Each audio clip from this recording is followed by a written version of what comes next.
अला आलिहि व अस्हाबिहिल हुदा व उलमाए मिल्लतिहि शुहदाए महब्बतिहि व अहले शरीयतिहि बररतित तुका।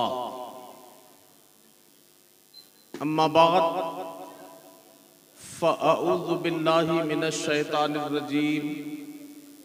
बिस्मिल्लाहिर रहमानिर रहीम। इन्ना हाज़ल कुरान यहदी लिल्लती हिया अक़वम। आमन्तु बिल्लाहि सदक़ल्लाहुल अज़ीम व बल्लगना रसूलुहुन नबियुल अमीनुल मुबीनुल मुईनुल करीम व नहनु अला ज़ालिका लमिनश शाहिदीन वश्शाकिरीन वल्हम्दुलिल्लाहि रब्बिल आलमीन। मौलाया सल्ले व सल्लिम दाइमन अबदा अला हबीबिका खैरिल खलक़ कुल्लिहिमी। मुस्तफ़ा जाने रहमत पे लाखों सलाम, शम्ए बज़्मे हिदायत पे लाखों सलाम। जिस सुहानी घड़ी चमका तैबा का चांद, उस दिल अफरोज़ साअत पे लाखों सलाम। डाल दी कल्ब में अज़मते मुस्तफ़ा, सैयदी आला हजरत पे लाखों सलाम। और मेरे उस्ताज माँ बाप भाई बहन अहले विल्दो अशीरत पे लाखों सलाम। एक मेरा ही रहमत पे दावा नहीं, शाह की सारी उम्मत पे लाखों सलाम। आइए बिला किसी ताखीर कुछ सुनने और सुनाने से पहले जिनको जो दरूद शरीफ याद है, बा आवाज़े बुलंद यानी जोर जोर से दरूद शरीफ पढ़ लीजिए। अल्लाहुम्मा सल्ली अला सय्यदना शफीना हबीबना मौलाना मुहम्मदिन बारिक सलातम व सलामन अलैका या रसूल अल्लाह, सलातम व सलामन अलैका या हबीब अल्लाह सल्लल्लाहु ताला अलैहि वसल्लम। हजरात,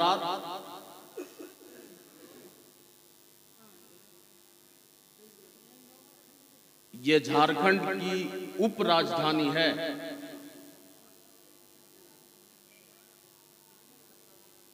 दुमका। अरे किधर का बोलिए? दुमका। आप ये मत साबित कीजिए, आप ये बताइए कि हमारे शहर का नाम है दुमका। शहर ही का नाम है दुमका, शहर का नाम है ना। असल में मैं बंगाल से होकर के आता हूं, इसलिए मैं कंफ्यूजन में पड़ गया। अभी हजरत अल्लामा जसीरुद्दीन साहब, फिर आपके नकीब साहब आपसे गुजारिश कर रहे थे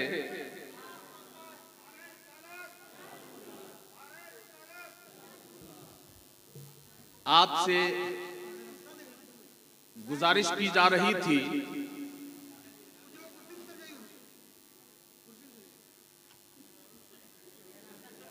जमात अहले सुन्नत के अजीम नारे तकबीर, नारे तकबीर, नारे रिसालत, नारे रिसालत।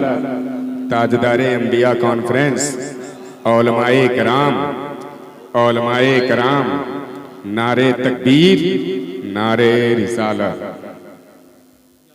आइए मुफ्ती साहब, हजरत अल्लामा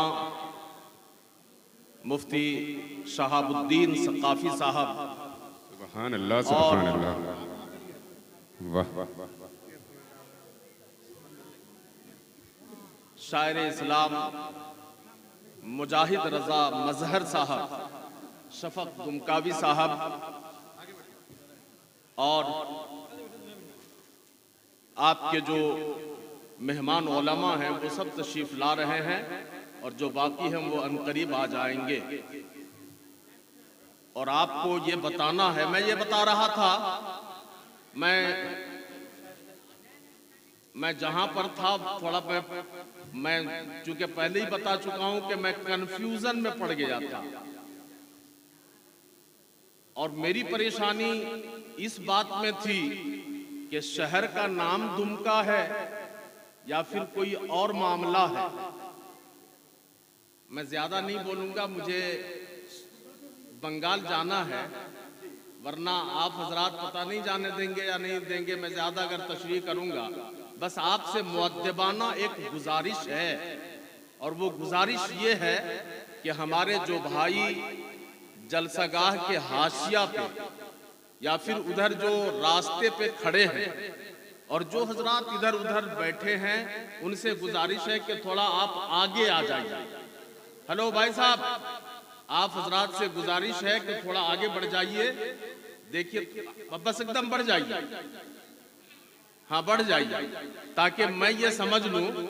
अगर आप मेरी इस बात पर आप आगे आ गए तो मैं समझ लूंगा कि शहर का नाम दुमका है, वरना फिर मैं परेशान हो जाऊंगा कि शहर का नाम दुमका है या आप नहीं, वो मैं नहीं कर सकता। तो आप थोड़ा आगे बढ़ जाइए भाई साहब, गुस्साइए मत, आगे आ जाइए, आगे थोड़ा आइए, आ जाइए आगे।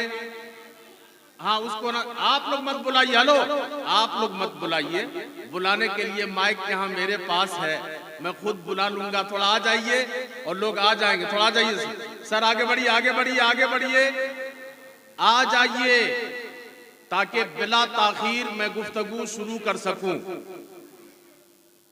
देखिए, उलमाए कराम की बहुत बड़ी तादाद स्टेज पर है और मैं डर रहा हूं कि मैं करूं क्या, तकरीर करूं कैसे करूं, कहां से करूं, क्या कहूं।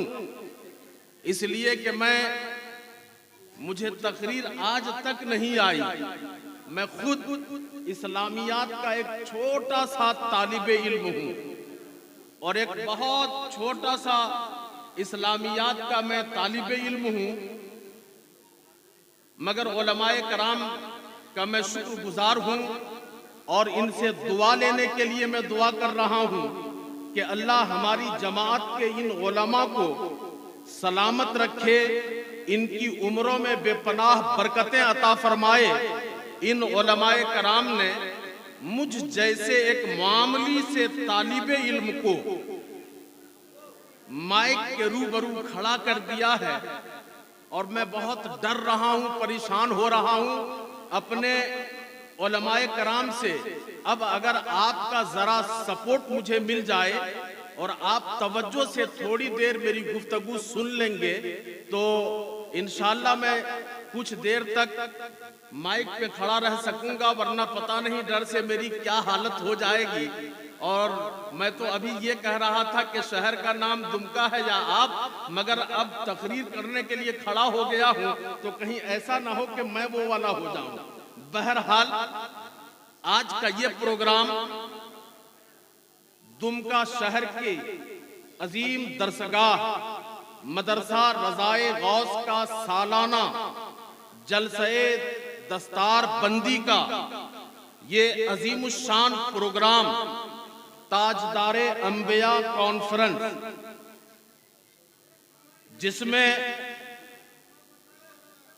मदरसा के उन बच्चों के सर पर दस्तारे हिफ्ज रखी जाएगी जिन बच्चों ने अपने सीने में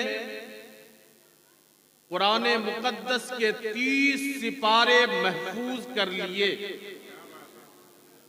अब मुबारकबादी के मुस्तहिक हैं आप हजरात मदरसा के जुमला मुदर्रिसीन, अराकीन और तमाम माविनीन कि अल्हम्दुलिल्लाह आज भी हमारा ताल्लुक, हमारा रिश्ता कुरान से वैसे ही है जैसे आज से सदियों पहले मुसलमानों का रिश्ता और ताल्लुक कुरान से था। और इंशाअल्लाह जब तक दुनिया में मुसलमान रहेंगे, मुस्लिम कौम रहेगी, मरते दम तक, सुबह कयामत तक अपनी किताब और कुरान से इसी दर्जे की मोहब्बत करते रहेंगे। इसलिए कि कुरान वो किताब है जिस किताब का कोई जवाब नहीं। कुरान लाजवाब है, बेमिसाल है, अदीमुन नज़ीर है। यूं तो दुनिया में करोड़ों और अरबों की तादाद में किताबें पाई जाती हैं, किताबें पढ़ी जाती हैं, किताबें समझी जाती हैं, किताबें छापी जाती हैं, मगर ये किताब जिस किताब के हिफ्ज के मौका पर हम जश्न का एहतमाम कर रहे हैं, ये ऐसी किताब है जिस किताब का कोई जवाब नहीं। दुनिया की अरबों किताबों को आप अपने सामने रखें, सारी किताबों को खोलेंगे, जैसे ही किताब का पहला वर्क आप उल्टाएंगे, किताब का राइटर, किताब लिखने वाला सबसे पहले एक जुमला जरूर लिखता है, बिल इल्तिजाम लिखता है कि हमारी इस किताब में अगर कहीं कोई गलती नजर आ जाए तो बराए करम आप आगाह कर दें ताकि आइंदा इसकी इस्लाह की जाए। अगर कहीं कोई कमी नजर आए तो आप आगाह करें, आपका शुक्रगुजार रहूंगा। अगर कहीं कोई खामी नजर आ जाए तो आप जरूर मुत्तले करें। दुनिया की तमाम किताबों में सबसे पहले ये जुमला जरूर लिखा होता है। हर किताब का राइटर, हर किताब का लिखने वाला जरूर ये बात लिखता है, मगर पूरी दुनिया में अरबों की तादाद में जो किताबें हैं, इन किताबों में वाहिद किताब, तन्हा किताब कुरान है। जैसे ही कुरान का पहला सफा उल्टो और इसकी पहली आयत पढ़ो तो कुरान मुकद्दस की जो पहली आयत है वो आपको सबसे पहले ये बताएगी कि ए लोगों, ये दुनिया के और किताबों की तरह नहीं है, ये दुनिया की सारी किताबों की तरह नहीं है। ये वो किताब है जिसे तू खोल के पढ़ने जा रहा है। सबसे पहले तो तू यकीन कर ले, ईमान ले आ कि ज़ालिकल किताबो ला रैबा फी, ये वो किताब है जिसमें शक की कोई गुंजाइश नहीं। ये वो किताब है जिसका लफ्ज लफ्ज सदाकतों पर मुश्तमिल है। ये वो किताब है जिसका एक एक जुमला हकीकत पर मबनी है। ये वो किताब है, ये वो किताब है जिस किताब की एक एक बात सुबह क़यामत तक हक़ व सदाकत के आला मेयार पर फाइज नजर आए। नारे तकबीर, नारे रिसाला, नारे रिसाला। ताजदारे अंबिया कॉन्फ्रेंस, ताजदारे अंबिया कॉन्फ्रेंस। फरिश्तों को खुदा ने कितनी हैरानी में रखा है। नबी के नूर को आदम की पेशानी में रखा है। ये कुरान है, मिटाने से कभी भी मिट नहीं सकता। खुदा ने खुद इसे अपनी निगहबानी में रखा है। कुरान की एक सबसे बड़ी विशेषता ये है, जो दुनिया की सारी किताबों से मुमताज करने वाली खुसूसियत और विशेषता ये है कि इस किताब के सबसे पहले, सारी किताबों के बरक्स इस किताब के सबसे पहले लिखा है कि इस किताब में शक की कोई गुंजाइश नहीं। इस किताब में शक की कोई गुंजाइश नहीं। और दूसरी सबसे बड़ी खूबी, मेरे नबी पाक के जिंदगी के हर लम्हा को अल्लाह ने मोजज़ा बनाया। उलमाए कराम ने, बड़े बड़े सीरत निगारों ने अपनी किताबों में, तवज्जो है सारे हजरात सुन रहे हैं मेरी बात, बस चंद जुमले आपको समझ लेना है और इसको याद रख लेना है। मेरे नबी के सीरत निगारों ने कुतुबे सेयर में मेरे नबी के मोजज़ात की एक लिस्ट बनाई है, जो बड़े बड़े मोजज़ात के जिक्र किए गए हैं। 1200 मोजज़ात के जिक्र किए गए हैं। ये बड़े बड़े मोजज़ात हैं जो सीरत निगारों ने अपनी तसनीफात में, अपनी किताबों में और अपनी तहकीकात में नबी के 1200 मोजज़ात का जिक्र किया है, वरना मुस्तफ़ा करीम के जिंदगी का हर लम्हा मोजज़ा है, हर बात मोजज़ा है, सब कुछ मोजज़ा है। मगर उन 1200 मोजज़ात में जो बड़े बड़े मोजज़ात हैं, उनकी तादाद उलमा ने, सीरत निगारों ने 1200 के करीब उसे दर्ज किया है। मगर उन तमाम मोजज़ात में, 1200 मोजज़ात में सबसे बड़ा मोजज़ा जो मुस्तफ़ा करीम का है और जो मोजज़ा आज भी बाकी है और सुबह क़यामत तक जो मुस्तफ़ा का मोजज़ा आखिरी मुसलमान तक के लिए हक़ानियत की दलील साबित होगा। सुभान अल्लाह, सुभान अल्लाह। मेरे नबी के तमाम मोजज़ात में सबसे बड़े मोजज़ा का नाम क्या है भाई बोलो? कुरान। मेरे नबी का सबसे बड़ा मोजज़ा क्या है बोलो? कुरान।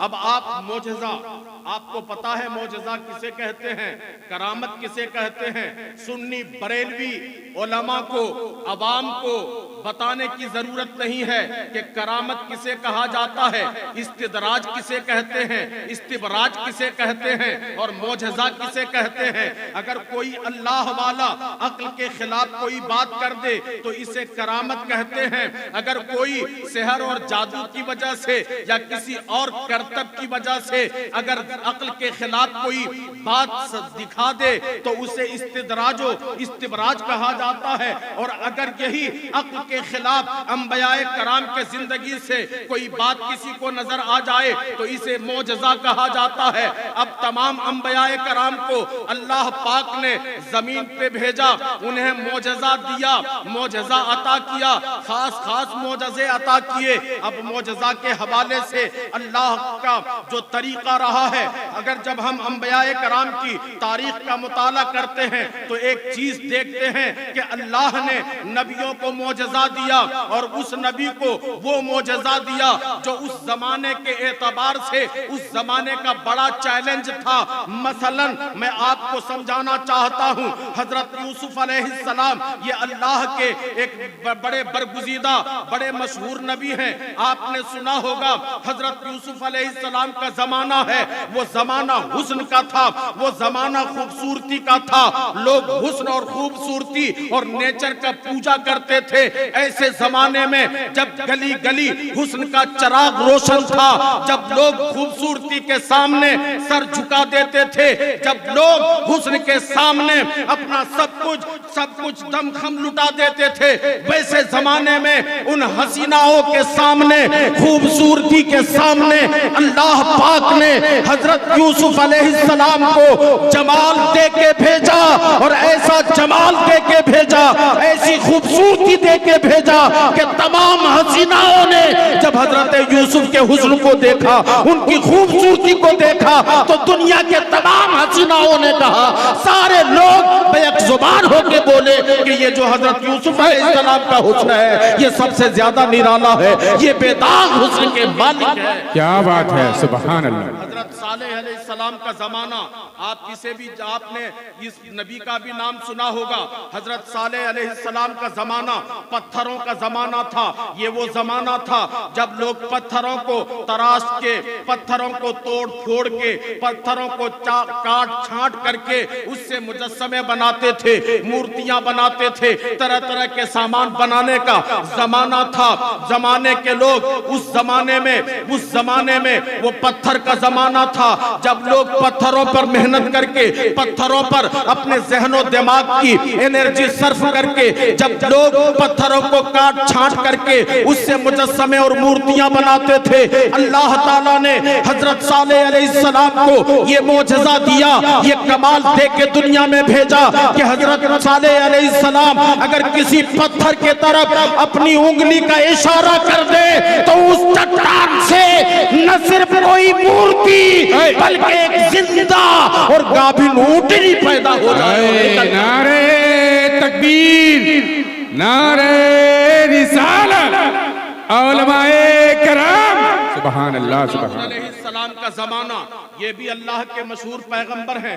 हजरत दाऊद अलैहिस्सलाम का जमाना अगर आप देखेंगे तो वो जमाना लोहे का जमाना था, वो जमाना कारीगरों का जमाना था, जब लोग लोहे से तरह तरह के सामान बनाते थे, लोहे को पिघलाया जाता था, लोहे पर रिसर्च किया जा रहा था, वो जमाना लोहे का था। अल्लाह ताला ने उस जमाने में लोहे के कारीगरों के जमाने में लोहे के कारीगरों के दरमियान अल्लाह ने हजरत दाऊद अलैहिस्सलाम को नबूवत और रिसालत दे के भेजा और ये मौजज़ा दिया कि दुनिया के लोग, दुनिया के कारीगर, जमाने के मिस्त्री, जमाने के लोहे के माहिरीन अगर उससे कोई सामान बनाना चाहे तो लोहे को गर्म करके उसे नरम किया जाता था, लोहे को आग में रखकर उसे पिघलाया जाता था। मगर अल्लाह ने हजरत दाऊद को ये मौजज़ा दिया था कि जिस लोहे को अल्लाह के पैगंबर हाथ में पकड़ ले, हाथ लगते ही वो लोहा मोम बन जाए। क्या बात है, सुभान अल्लाह सुभान अल्लाह। हजरत मूसा अलैहिस्सलाम ये भी अल्लाह के एक मशहूर पैगंबर हैं। हजरत मूसा अलैहिस्सलाम का जमाना ये करतब दिखाने का जमाना था, जादू का जमाना था, शहर का जमाना था, तिलसिमात की दुनिया पूरे जमाने पे कायम थी, तिलसिमात की हुकूमतें चल रही थी। उस जमाने में उन जादूगरों के दरमियान, उन साहिरों के दरमियान और उन करतबबाजों के दरमियान अल्लाह ताला ने हजरत मूसा अलैहिस्सलाम को नबूवत और रिसालत दे के भेजा। जब हजरत मूसा अलैहिस्सलाम को नबूवत और रिसालत दिया तो उन जादूगरों के दरमियान अल्लाह ने मूसा को जो सबसे बड़ा मौजज़ा अता किया वो हजरत मूसा अलैहिस्सलाम की वो करिश्माती लाठी थी, वो करिश्माती मौजज़ाती असा था जिस असा का जिक्र कुरान मुकद्दस में है। उस असा से, उस लाठी से हजरत मूसा अलैहिस्सलाम कभी पत्तियां झाड़ते, बकरियां हाँकते, बदमाशों को पीटते और जब जादूगरों के मुकाबले में आ जाते तो अल्लाह के पैगंबर अपना असा, अपनी छड़ी जमीन पर पटक देते और वो छड़ी देखते ही देखते बड़ा अस्तहा बन जाया करता था। जादूगरों के जरिए बनाए हुए तमाम सांपों को मनोटनों के हिसाब से सांपों को वो असा निगल जाता। सुभान अल्लाह सुभान अल्लाह, बहुत खूब, बहुत अच्छे। उसके बाद फिर एक मशहूर पैगंबर और मशहूर पैगंबर, हजरात ये लोग ठीक कर रहे हैं, आपकी तवज्जो है मेरी तरफ, मैं पूछ रहा तवज्जो है तो कह रहे हैं सुभान अल्लाह जी। माशाअल्लाह, जोर से बोल दीजिए तो सुभान अल्लाह सुभान अल्लाह।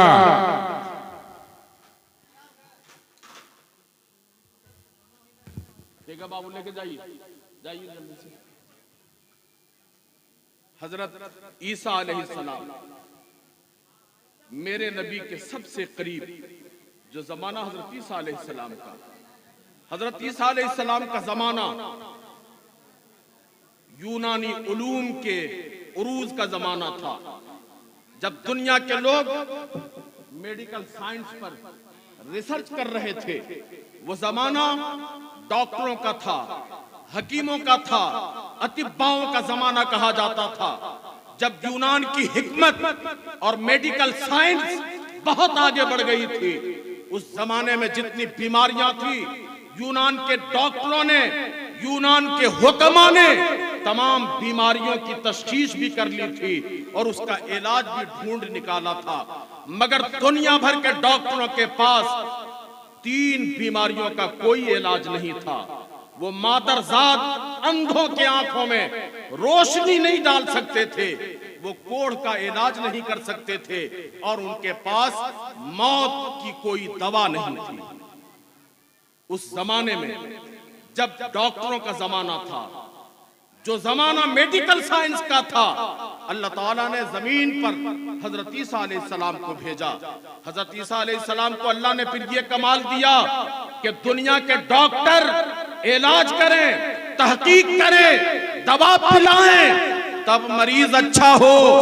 अल्लाह ने ईसा को ये मोजज़ा और ये कमाल दिया था कि हजरत ईसा अलैहिस्सलाम अगर किसी अंधे मादरजात अंधे के आंख पे अपनी उंगली लगा देते तो ईसा की उंगली लगते ही आंखों की रोशनाई वापस आ जाती थी। अगर किसी कोढ़ के जिस्म पर अपना हाथ फेर देते थे तो उसकी बीमारी खत्म हो जाती। अगर मुर्दे के सामने दम कर देते, ठोकर देते तो मरा हुआ आदमी जिंदा खड़ा हो जाता था। इसके बाद मेरे नबी का जमाना आया। झूम के बोलो, प्यार से बोलो। जब मेरे नबी का जमाना आया तो मुस्तफा करीम का जमाना ये लिटरेचर का जमाना था, अदब का जमाना था, जुबान का जमाना था, शायरों का जमाना था, फसाहत का जमाना था, बलागत का जमाना था, तौजीहात और तलमीहात का जमाना था। जब लोग एक एक लफ्ज पर तहकीक करते थे, जब अरब और अकनाफे अरब के घर घर में बड़े बड़े शायर और अदीब पैदा होते थे जो अपनी जुबान की बुनियाद पर, अपनी फसाहत की बुनियाद पर, अपने लैंग्वेज की बुनियाद पर, अपने लिटरेचर की बुनियाद पर दुनिया के सारे लोगों को गूंगा समझते थे। जुबान वाला सिर्फ उन्हीं को माना जाता था जो अरबी बोलते थे, जुबान वाला उसी को समझा जाता था जो अरबी में शेर कहता था। उसके अलावा दुनिया की जो 30 लाख जुबानें हैं, अरबी के सिवा 30 लाख जुबान बोलने वाले, लिटरेचर पढ़ने वाले, लिखने वाले को वो अनपढ़ और गूंगा कहा करते थे। उस जमाने में और उन शायरों के दरमियान, अदीबों के दरमियान, बाकमाल फसाहा के दरमियान अल्लाह ने मुहम्मदुर रसूलुल्लाह को मबूस फरमाया। और जब मेरे नबी आए उस जमाने में उलमा बैठे हैं पूरी जिम्मेदारी के साथ। हमारे जिन बुजुर्गों ने दीवाने मुतनब्बी का मुताला किया है और उसके हवाशी का मुताला किया है, मैं उनसे थोड़ी सी तवज्जो के साथ, मेरे नबी के आने से पहले उकाज़ा का बाजार लगता था, दुनिया भर के शायर बुलाए जाते थे, दुनिया भर के शायरों का मुकाबला होता था। जिसका कलाम सबसे ज्यादा बलीग होता था, जिसका कलाम सबसे ज्यादा खूबसूरत होता था, साल भर के लिए उसे मुंतखब करके चैंपियन कलाम के तौर पर काबे के दरवाजे पे लटका दिया जाता था। मगर वैसे जमाने में जब मेरे आका आए तब भी ये दस्तूर बाकी था। अब मेरे आका के मबूस होने के बाद जब कुरान की सूरतें नाजिल होने लगी तो लफ्ज के एतबार से, आयत के एतबार से कुरान की सबसे छोटी सूरत सूरह कौसर जब नाजिल हुई तो जैसे ही ये सूरत नाजिल हुई मुस्तफा करीम ने कागज के एक टुकड़ी पे लिखवा के हुक्म दिया कि जाओ कुरान के इस सूरत को काबे के दरवाजे पे लगा दो। क्या बात है। दरवाजे पर जो जुमला लगाया जाता था, जो शेर लगाया जाता था, जब तक उससे बेहतर कलाम ना आ जाता था, जब तक उससे अच्छा कलाम ना आ जाता था, तब तक उसे उतारा नहीं जाता था। कई सालों तक सूरह कौसर कुरान की ये छोटी सी सूरत लटकी रही। अरब के लोग, जिन लोगों को अपनी जुबान पर, अपनी फसाहत पर, अपनी बलागत पर बड़ा नाज था, घमंड था, गुरूर था, और ये अरबी लोग थे, ये सर झुकाना नहीं जानते थे, ये हार मानना नहीं जानते थे। जब अरब के जाहिलों को और जाहिल शोरा को ये खबर पहुंची कि ये कुरान की आयत है, मुहम्मदुर रसूलुल्लाह ने लटकवा दिया है, तमाम लोगों ने पूरे अरब में तलाश करना शुरू किया, ढूंढना शुरू किया कि कोई ऐसा अदीब मिल जाए, कोई ऐसा शायर मिल जाए जो इससे बेहतर 3 जुमला लिख दे। चुनांचे इन लोगों ने बहुत ढूंढा, बहुत तलाश किया। तलाशे बेसयार के बाद एक बूढ़ा खखूसट और फिर उसकी पूरी सूरत और हैयत भी उलमा ने किताबों में लिखा है कि वो ऐसा बूढ़ा शायर था जिसकी भवें नाकों तक लटकी हुई थी। अगर वो कुछ देखना चाहता था तो अपनी भवों को उठा के तब देखता था। इतना बूढ़ा और खखूसट था वो। लोगों ने उसे तलाश किया और कहा देखिए 3 जुमले हैं, 3 सेंटेंस हैं, 3 आयतें हैं छोटी, उनका जवाब आपको लिखना है। उसने कहा 3 सेंटेंस के जवाब के लिए मुझे ये मीलों सफर क्यों करवाओगे? मेरे हजारों शागिर्द है, किसी से तुम जवाब लिखवा लो। मगर अरब के लोगों ने कहा आपको चलना होगा। उस बूढ़े को लेकर लोग मक्का आए और जब मक्का आए तो कहा मुझे क्या लिखना है, पहले मुझे बताओ, जिसके लिए मुझे इस उम्र में इतनी जहमत दी है, पहले मैं लिखूंगा तब मैं खाऊंगा पीऊंगा। लोग काबे के दरवाजे के पास लेके गए और इस बूढ़े को ऊपर उठा के कांधे पे बिठा के उठाया गया और कहा देखिए वहां जो लिखा है उसका जवाब लिखना है। काबे के दरवाजे पे लिखा हुआ था, इन्ना आतैना कल कौसर फसल्लि लिरब्बिका वनहर इन्ना शानिअका हुवल अबतर। ये बूढ़ा शायर कुरान की 3 आयतों को पढ़ता रहा, झूमता रहा, पढ़ता रहा, झूमता रहा। फिर उसने कहा मुझे नीचे उतारो। लोगों ने उसे नीचे उतारा। उसने सबसे पहले अपने अकीदे के मुताबिक उन 3 आयतों के सामने सजदा किया और कहा अब मुझे फिर ऊपर उठाओ। क्या बात है। लोगों ने इस बूढ़े शायर को कंधे पे बिठा के ऊपर उठाया और इसने कहा कलम दो, दवात लाओ। कलम और रोशनाई लाई गई। इसने बूढ़े शायर ने कलम को दवात में डुबोया और वो जो कुरान की आयत लिखी थी, इन्ना आतैना कल कौसर फसल्लि लिरब्बिका वनहर इन्ना शानिअका हुवल अबतर, उसके नीचे उसने लिखा मा हाज़ा कलामुल बशर। इसका मतलब ये था, लोगों, मक्का वालों, अरब वालों, ये जो 3 जुमले हैं, ये 3 सेंटेंस हैं, ये 3 आयतें हैं, ये 3 आयतें किसी इंसान की नहीं है, ये किसी आदमी का जुमला नहीं है। अगर आदमी का जुमला होता तो जवाब दिया जाता, अगर किसी इंसान का बनाया हुआ होता तो जवाब दिया जाता। ओ मक्का वालों, मा हाज़ा कलामुल बशर, ये किसी इंसान का कलाम ही नहीं है, ये इंसान से ऊपर उठकर किसी और का कलाम। क्या बात है, सुभान अल्लाह। नारे तकबीर, नारे रिसालत, नारे रिसालत, तहफ़्फ़ुज़े कुरान, ताजदारे अंबिया कॉन्फ्रेंस। सुभान अल्लाह, सुभान अल्लाह। मैंने पहले कहा था ये अरब के लोग हैं, अरबी हैं। मक्का के मुशरिकीन घुटना टेकना नहीं जानते। इन लोगों ने हार नहीं मानी।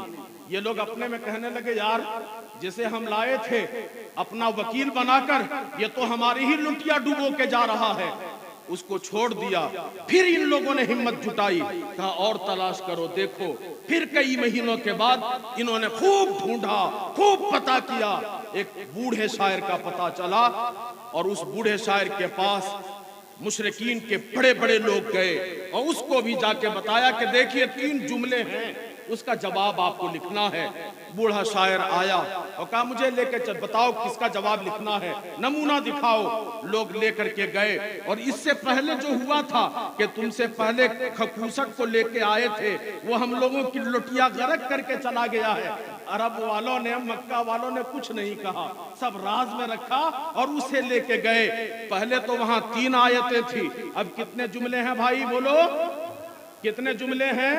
पहले तो मेरे नबी ने हुक्म दिया था 3 आयतें लटकाओ, इन्ना आतैना कल कौसर फसल्लि लिरब्बिका वनहर इन्ना शानिअका हुवल अबतर। मगर एक बूढ़ा आकर के उसने नीचे लिख दिया था मा हाज़ा कलामुल बशर। उसके बाद ये दूसरा बूढ़ा आया, इसने भी कहा मुझे दिखाओ किसका जवाब लिखना है, इसे भी दिखाया गया। इसने भी ऊपर से नीचे कई दफा पढ़ा, इन्ना आतैना कल कौसर फसल्लि लिरब्बिका वनहर इन्ना शानिअका हुवल अबतर मा हाज़ा कलामुल बशर। ये पढ़ता रहा, गौर करता रहा। कुछ देर के बाद इस बूढ़े ने कहा मुझे भी कलम दो, दवात लाओ। कलम लाया गया, दवात लाया गया और इसने कलम को रोशनाई में डुबोकर जो नीचे वाला सेंटेंस था उसके ऊपर लकीर खींचा, अंडर लकीर करके उसने उसके नीचे लिखा वलाकिन हाज़ा कलामुल बशर।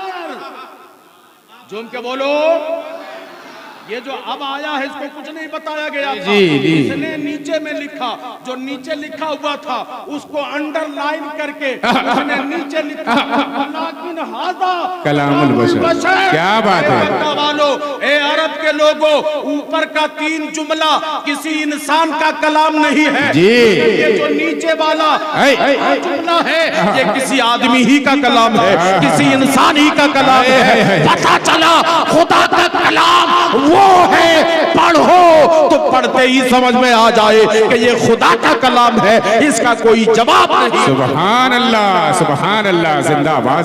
कलाम के बाद अब किसी और कलाम की कोई हाजत भी नहीं है। मगर अफसोस कि आज दुनिया भर के मुसलमान कुरान मुकद्दस के साथ जो इंसाफ कर रहे हैं, हमें और आपको जो इंसाफ करना चाहिए वो बहुत मायूस कुन है। मेरे अजीजों, कुरान पढ़ो, समझ समझ के पढ़ो, और कुरान की बातों पर, कुरान की हिदायत पर अल्लाह खुद इरशाद फरमाता है कि ये वो कुरान है जो सबसे बेहतर, सबसे आसान और सबसे सीधी राह बताने वाला है। अब जो सबसे बेहतर राह है, सबसे सीधी राह है, आसान राह है, हम उसे छोड़कर जहां तहां भटक रहे हैं। खुदा के बंदो, आज दुनिया में कुरान पढ़ पढ़ के लोग आसमानों पे उड़ रहे हैं। आज कुरान पढ़ पढ़ के लोग तरक्की कर रहे हैं, और हम आप कुरान पढ़ पढ़ के बस इतना ही समझते हैं कि कुरान पढ़वा दो ताकि वर्कशॉप में काम चल निकले, कुरान पढ़वा दो घर से जिन भूत भाग जाए, कुरान पढ़वा दो, कुरान की सूरतें पढ़वा दो ताकि दादी और नानी की रूह आसानी से निकल जाए, कुरान पढ़वा दो ताकि हमारे मैयत को, हमारे मरने वाले को, खानदान के मरहूमीन को जन्नत में जगह मिल जाए। अफसोस कि हमने कुरान के साथ ये इंसाफ किया है, हमने कुरान को रस्म बना के रख दिया है। खुदारा, आज कुरान की जरूरत है। आज जबकि हमारी शरीयत को, मुस्तफा की लाई हुई शरीयत को लोगों ने मजाक बना दिया है। जहां देखो, जब जी चाहता, जब जी में आता है, ये जमाने वाले इस्लाम के एक एक बात को मजाक में उड़ा देते हैं।